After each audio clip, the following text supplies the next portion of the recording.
Sir ये देख रहे हैं हमारे मुल्क की बदकिस्मती देख रहे हैं पिछले हफ्ते से जो दहशतगर्दी के वाक़यात हुए हैं उसको मुल्क को पूरी अपनी लपेट में ले लिया है। और ये बदकिस्मती इस मुल्क की कि हमारी जो कौमी अमलाक जो हैं उनको बड़ी बेदर्दी के साथ एक नुकसान पहुँचाया गया है। हमारे देखने में ये बात भी आई है कि पीटीआई के जो लीडरान थे उनकी ऐसी वीडियो भी सामने आई हैं जिसमें मैं एक मेंशन करना चाहूँगा यास्मीन राशिद जो है पीटीआई की लीडर हैं उकसा रही हैं कि इस जो कोर कमांडर की रेजिडेंस जना हाउस भी था एक वक्त में 1943 में उसको कायदे आज़म ने खरीदा था और उसके बाद मोहन लाल से वो उन्होंने ये बिल्डिंग खरीदी थी। उसके बाद जो है ये आर्मी की तहवील में आ गया था। सर ये क्या सूरत हाल है, इसको हम क्या देख रहे हैं? और ये भी थोड़ा सा साथ ले लें कि जो मंडे के रोज जो है मौलाना फजल रहमान ने जो कॉल दी है क्या वो एक जायज कॉल है? क्या अवाम को कॉल देना या आई मीन चीफ जस्टिस के मामलात में मुदाखलत करना ये क्या सूरत हाल है? आप हमें जरा एक्सप्लेन कर दिए कानूनी तौर पे भी और जो भी वाकयात हुए हैं इस मुल्क के अंदर। खबर साहब 9 मई का जो वाकया है जी, ये मेरी जो 50 साल जदोजहद का पहला वाकया है जिसमें मैंने मुल्क टूटता हुआ भी देखा। लोग तो रवायतन तौर पर कहते हैं क्योंकि मुझे कुछ लोगों को देख के बड़ी हैरानगी होती है कि जब वो आजकल ऐसी बात करते हैं जबकि वो उस वक्त जो है मुफ्ती बानी की जो है जो अल-शम्स बदर की हमायत के लोग थे और हम वो लोग थे जो इस बात पे थे कि फौजी एक्शन बंद किया जाए। लेकिन नेशनल अवामी पार्टी जैसी जिन पे 2 दफा पाबंदी लगी कि ये गद्दार है और उसको रूस की पूरी हमायत हासिल है और इराकी असला भी निकाला गया उनके ऊपर, लेकिन पाकिस्तान की किसी ऐसी जगह पे उन्होंने किसी फौजी बैरक, किसी फौजी छावनी, कोई फौजी जो है किसी उस पे जो है तनसीबात पे अटैक नजर नहीं आया। पाकिस्तान के अंदर जो है बहुत सारी तंजीमें जो हैं वो मजदूरों किसानों में काम करती रही हैं और फौज उकाड़ा के अंदर जो है फौजी जो है उनको मारते रहे, कत्ल करते रहे, लेकिन उन्होंने भी कभी हथियार नहीं उठाए थे। ये पाकिस्तान की तारीख का पहला मौका है और ये आखिरी नहीं है, ये आगे बढ़ेगा। और इसमें इसका कुछ सदेबाब भी आप सोच रहे हैं? मेरी बात को जो है प्लीज चलने दे। जी जो ये लोग कुछ नहीं है। 200 बंदा 250 बंदा अगर लाहौर कोर कमांडर की पतलून उतार लेता है तो ऐसे फौजियों पे लानत। ऐसे फौजी अफसरान को शरेआम जो है हैंग कर देना चाहिए क्योंकि वो इसका हिस्सा है। ये फौज के अंदर म्यूटनी आई है, पाकिस्तान में बोल ना पाए, लेकिन मुझे पता चल चुका है यहाँ पर कि ये फौज में म्यूटनी है आर्मी चीफ के खिलाफ। अच्छा। और इसमें जो है कोर कमांडर जो है उन्होंने अपने जितने लोग थे उनको डिसआर्म किया है। और शुक्र करो कि सिंध पुलिस जिसको वो डिसआर्म नहीं कर पाए, अदरवाइज कराची कोर कमांडर का भी घर जला हुआ होता। घर का मतलब होता है ये पूरा कोर कमांडर का एरिया होता है 25-30 एकड़ का। वो सिंध पुलिस की चूंकि उसकी साजिश में शामिल नहीं थी, उन्होंने उसको बचाया, फौजी नहीं बचा पाए। अब आप बताइए उस म्यूटनी को आप देख नहीं रहे? देख लिए। म्यूटनी पे साथ मिला हुआ जनरल बंदियाल, साथ मिला हुआ जनरल आमर फारूक, साथ मिला हुआ जनरल अमीर भट्टी। ये पूरे पाकिस्तान का एक है जिनको पूरी इस मुनज़्ज़म मंसूबा बंदी साजिश का ये हिस्सा है कि किस तरह पाकिस्तान का बेड़ा गर्क करना है, क्योंकि ये लोग जो हैं हिंदुस्तान के और इजराइल के एजेंट हैं। इससे साबित हो गया जी जी बिल्कुल दुरुस्त बात है, क्योंकि इनको फौज, इन्होंने जो है जो बंदियाल के पास इमरान खान जाता है मोहम्मद बिन कासिम की शक्ल में, तो वो उसे आगे सलूट पेश करता है, खुश आमदीद कर रहा है, दुनिया का पहला मुल्ज़म है या मुजरम है कि जिस पर 60 करोड़ वो मनी है जो पाकिस्तान, वो खुला करप्शन है जिसमें कोई दूसरी राय नहीं कि बरतानवी अदालत ने एक जुर्माना किया मलिक रियाज के मनी लॉन्ड्रिंग, और वो मुजरमाना उसको मुजरम करार दे के वो पैसे फोरफिट किया और वो पैसे हुकूमत पाकिस्तान को भेजे, और इसने वो पैसे मलिक रियाज को वापस कर दिए। दुनिया में पहला आदमी है कि एक माफिया नमा आदमी के पैसे जुर्माना होता है और उसे वापस किए जाते हैं। क्यों नहीं लोग समझने की कोशिश कर रहे हैं कि ये क्या चीज है? ये 60 अरब या 1.190 मिलियन पाउंड जो है रकम वो दी है उसके, चूंकि फौजी भी शेर है, वो बैरिया टाउन जो है वो फौज का फ्रंट मैन है, इसलिए ये जो है तमाम चीजें की गई हैं। चूंकि मुझे नहीं पता जी, लेकिन मेरे बहुत ही क्लोज आदमी ने मुझे बताया कि यार ये जो जनरल है ये शरीफ है और नेक भी है। अच्छा। और इसके खिलाफ महाज बना हुआ है उन जनरलों का जो करप्ट है और वो बड़ी तादाद में है। मेक सेंस, बड़ी तादाद में। इसी ये जो है ये शो जो हुआ है ये टोटल अगर आप कैलकुलेट कर लें तो ये 6000 से ज्यादा बंदा नहीं बनता पूरे पाकिस्तान का। ये 100% आपकी कैलकुलेशन बिल्कुल सही है। 250 कहीं है, 200 कहीं है, और वो उन्होंने पूरे पाकिस्तान को यरगमाल बना लिया। Sir they are well trained, sir ये वेल ट्रेन्ड है। बिल्डिंग्स को आग नहीं, कोई ट्रेन नहीं भाई, नहीं ये सब बातें यार, दो जूतों की मार छोड़ना यार, ये कहाँ ट्रेन कहाँ से, ये जो है इन्होंने, ये कोई कम्युनिस्ट पार्टियां हैं, हमें पता, हमें ना ये कहानियां दे। ये फौजियों ने खुद कहा आ जाओ। लाहौर के कोर कमांडर की एक्टिविटी से पता चलता है कि ही इनवाइटेड द पीपल कमान, और उसने अपने बंदे जो डिसआर्म किए। क्यों किए? क्यों सिक्योरिटी लेके भाग गया? इसलिए कि वो उस म्यूटिनी का हिस्सा है। मैं बड़ा खुल के बात कर रहा हूँ, मुझे कोई आप मैं नहीं डरूंगा। नहीं सही कह रहे हैं। मुल्क को बचाने के लिए अगर मुझे ये कहना है तो कहना है कि जो फौजी कोर कमांडर लाहौर 200 बंदों से डर के भाग सकता है, वो हिंदुस्तान की 2 लाख फौज का क्या मुकाबला करेगा? राइट। मुझे जो जवाब देना चाहिए इनको, एक फौज को खुल के बात करनी चाहिए। वो जो आया है उनका तर्जमान, वो जो है लगा हुआ है मट्टी डालने के लिए बात कर रहा, ना खुल के कहो कि तुम्हारी म्यूटनी है। Karachi core commander was the same shit. उस पे अगर सिंध पुलिस, जिसका एहसान है सिंधियों पे कि उन्होंने कल पाकिस्तान भी बनाया, पाकिस्तान को भी बचाया, और बेनजीर के टाइम अगर जरदारी ये ना कहता कि पाकिस्तान खपे, खुदा की कसम पाकिस्तान ना खपे था, ना खपे। बिल्कुल, मैंने खुद अपनी आंखों से देखा हुआ है। ये कहाँ की बातें कर रहे हैं, हमें सुना रहे हैं कि जी वेल ट्रेन। तो फिर ये बलूचिस्तान में तो इतनी बड़ी तादाद में जो है बगावत है, वहां कैसे तुम चल रहे हो? पख्तूनख्वा के अंदर कैसे चल रहे हो?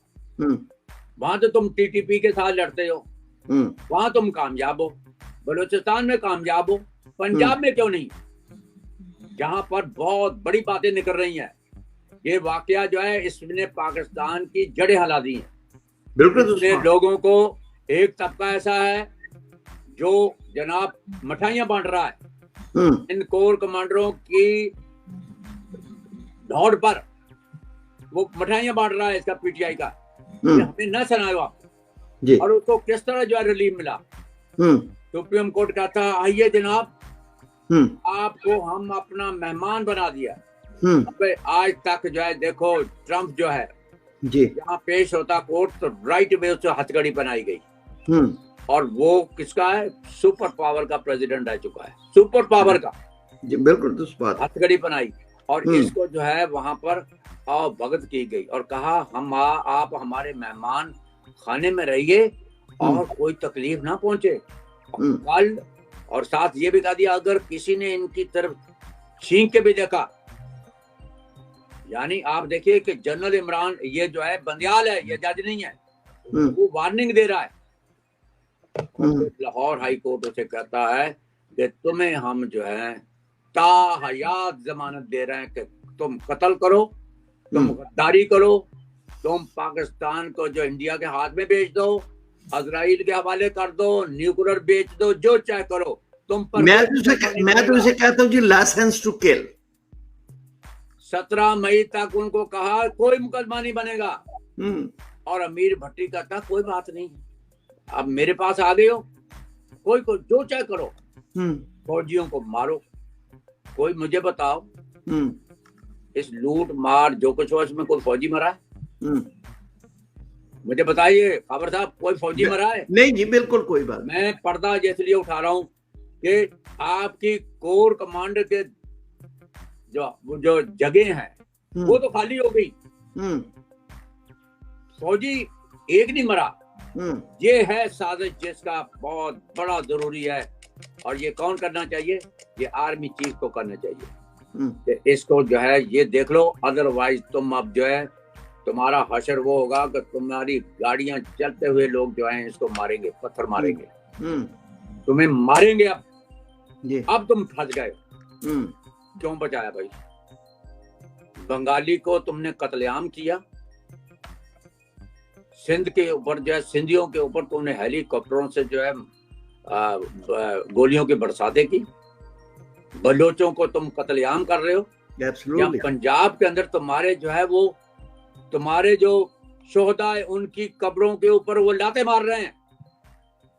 मारी है जी, मार क्या रहे हैं, मारी है उन्होंने। तुम्हारी यादगार जो बनाई थी गाजियों के और शोहदा के नाम पे, उसका जो हशर हुआ है, बताओ हमें क्या हुआ है? वो MM आलिम का जो जहाज, जिसने कहा जी 2 मिनट में हिंदुस्तान के इतने जहाज जो है मार दिया, वो जहाज जो है तुम्हारे बंदों ने जो है तबाह कर दिया। लानत है तुम पर 100 लानत है। इससे ज्यादा मैं जो है मेरा दिल ज्यादा बगैरती कोई नहीं हो सकती जी सर। मैं इससे ज्यादा कुछ कह नहीं सकता। क्या तुम्हें शर्म आई कि तुम्हारा जो एक हीरो था 65 की जंग का, जिसको तुम कह रहे हो कि उसने 2 मिनट में हिंदुस्तान के इतने जहाज गिरा दिए, वो तुम्हारा जहाज जला के चले गए। हिंदुस्तान तुम्हारे जहाज नहीं जला पाया और तुम्हारे अपने आदमियों ने जला। और वो कौन है? वो इन्हीं के लोग हैं, इन्हीं के लोग। उसमें कौन शामिल है उन बलवाइयों में? उन बलवाइयों में टाइगर फोर्स, जिस पे इसने करोड़ों रुपया खर्च किया तैयार करने में जी, वो, और उसमें TTP तहरीक तालिबान, और उसमें साबका फौजी पाकिस्तान के शामिल है। साबका फौजी शामिल हैं। गिरफ्तारियां होंगी, आपको पता चल देगा। ये यहाँ पर साबका फौजियों का मैंने देखा, मैंने बात की है। They are happy, of course they are, of course they are sir. यकीन करना वो इस पर खुश हैं। वो कह रहे हैं बहुत अच्छा हुआ। यानी कोर कमांडरों के घरों को उजाड़ दिया गया, अस्करी प्लाजों को उड़ा दिया गया, सब कुछ उस पर खुश है यार। तो फिर क्या करें? फौज खुश है। बिल्कुल सही। हम कौन है भाई? फौज खुश है तो खुश है। अब आप बताइए, टोटल 6000 आदमी पूरी पाकिस्तान की अवाम को यरगमाल बना गए, फौज को बना गए। दुनिया में कभी ऐसा हुआ है? कभी नहीं। ये तो बड़ी बड़ी तादादें होती हैं। ये एक बहुत बड़ी साजिश है, म्यूटनी है। फौज की म्यूटनी ने बाहर रंग दिखाया है, और इमरान खान की शक्ल में दिखाया, और इमरान खान के उन पैरोकारों की शक्ल में दिखाया जो टाइगर फोर्स, जिस पे इसने जो करोड़ों रुपया खर्च किया था, उनको इसी मकसद दिया। और आपको पता है कि जो है वो जज साहब जनरल बंदियाल क्या कहता है? आप उनकी मजम्मत करेंगे? उसने कहा मेरा घंटा करता है। मैं खबर साहब जरा लफ्ज जो है, नहीं सही बात है, आप जले हुए हैं। ये मैं अपनी जवानी के ये बात बोल रहा हूँ, जब हम इन चीजों के थे कि ये चीजें बोलते थे। उन्होंने कहा कि तुम हमसे ये बात कर रहे हो। फिर वो जो आमर कोर्ट है, वो कहता है कि मजम्मत कीजिए ना। तो इनका बकवास बंद करवाए, जमानत दो, जमानत दी। और वो आमिर फारूक जो है, खुदा की कसम, मेरा जैसा आदमी मैं जूते मारूं, इसी काबिल जज को किसने जज बनाया, किसने, कि जिसने खुद कहा कि ये गिरफ्तारी कानूनी है, राइट। उस बेगैरत ने अपने हाथों से जो है उसको फिर जो है वैलिड जो है कल अदम कर दिया। इससे ज्यादा जो है मैं कहता हूँ, मैं इसलिए लफ्ज बोल रहा हूँ, कंटेम्प्ट हो जाए को, जब मुझे कोई परवाह नहीं, आई डोंट केयर। मुझे अब मैं कह रहा हूँ कि पाकिस्तान बचाने के लिए अगर इन ऐसे जजों और जनरलों का मुहासबा हो सकता हो, तो मैं कहता हूँ कि इससे बड़ा कोई काम ही नहीं है। सर आप भी तो जिहाद कर रहे हैं ना राणा साहब, आप सुन लीजिए, कोर्ट का तो अब सवाल पैदा नहीं है जी। देखिए बात सुनिए, जिहाद कर रहे हैं जी। ये जो आपकी जो है ना लाशा बरदार जी, ये जो हुकूमत है, ये दुनिया की पांडी नाहिल नाकाम तरीन गवर्नमेंट है जी, जिसके पास वकील नहीं है, जिसको ये शर्म नहीं आती कि तुम जो है किस वकील को बनाते हो जो करते हैं। शर्म का मुकाम है भाई। इन जनरलों के लिए वकील नहीं चाहिए, इन जजों के लिए वकील नहीं चाहिए, इनके सामने इरफान कादर जैसा बंदा चाहिए। ये तुमने क्या रखे हुए हैं? तुम्हें हमें मत कहो, तुमने अपनी अकबरा परवीन में इंतहा की कि ऐसे बेगैरत लोग जो है रखे जो बोल नहीं सकते, जो जज को कहे कि तुम ये क्या कर रहे हो, तुमने तो खुद ऑर्डर किया, आगे बोल ही नहीं रहे। तोशा खाना का मुकदमा रोक दिया गया, ट्रायल, उसका हुक्म राणा साहब, ये भी बात समझ में आई। ये मैं कह रहा हूँ कि हाई कोर्ट को ताकत पावर कैसे दी कि इंटरफेयर करे किसी अदालत के समात में। सिर्फ हाई कोर्ट और सुप्रीम कोर्ट अपील के अलावा उनके पास कोई इख्तियारात नहीं होते कि अगर कोई पार्टी मुतासर होती है तो जाती है उनके पास कि जनाब मुझे जो है ये फैसला उनके खिलाफ जाता है, या गवर्नमेंट जाती है, ये उनके मुकदमे रोक रहे हैं, ट्रायल रोक रहे हैं, नैब के ट्रायल रोक दिए। उसके बाद यार फॉरेन फंडिंग का केस को 13 साल हो गया, वो नहीं चलने दे रहे। ये कौन नहीं चलने दे रहे? जज नहीं चलने दे रहे। ये जज पाकिस्तान के दुश्मन है, मैं आपको बता रहा हूं। मैं गारंटी देता हूं कि बंदियाल जो है किसी मुल्क का एजेंट है। ये मैं आपको जो लिख के दे देता हूं कि उसके एक्शनों से पता चल रहा है। बिल्कुल बिल्कुल है, उसके एक्शनों से पता चल रहा है कि वो पाकिस्तान का दुश्मन है। सर वो आप कैसे कादियानी जो है, इसकी फैमिली बैकग्राउंड भी जो है वो कादियानी है।